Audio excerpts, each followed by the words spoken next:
Сцвярджаюць гісторыкі і мовазнаўцы, што паступова сціраюцца грані нацый і, нібыта як перажытак, аджыць павінна абавязкова.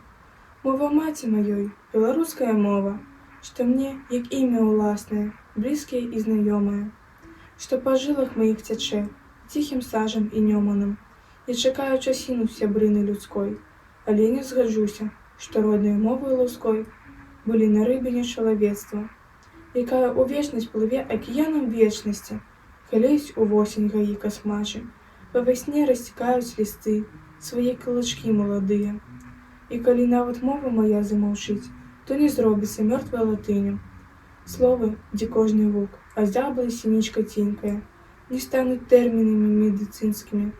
Гэтыя словы павінны вывучыць будуць нанова, каб даведацца, як русь моя белая, ад веснавое на квеце, і ад касцей няпрошанай на брыдзе, з-пад чарапастых свастык, вольнай воляй сваёй даражыла, як з братамі і сёстрамі.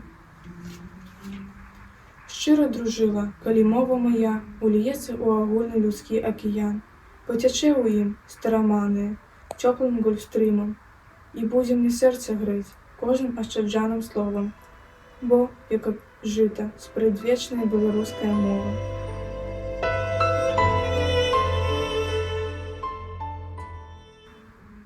Ты не только в орнаменте тым, что солодка сукерцы, мачной мовой, словом святым, живешь ты в усновном сердце. Ветер твой хмелить мне голову, им пахнет озером кропом.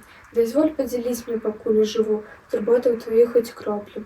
Братов и сестер не кидала в беде, грозно убиты и у працы. Мать, не соромно Аниде, сыном твоим называется. Слепы до тебе доползу до дня, внимая стежку руками. Сосны спрадвечные мне зазвенять попылаўскімі радкамі.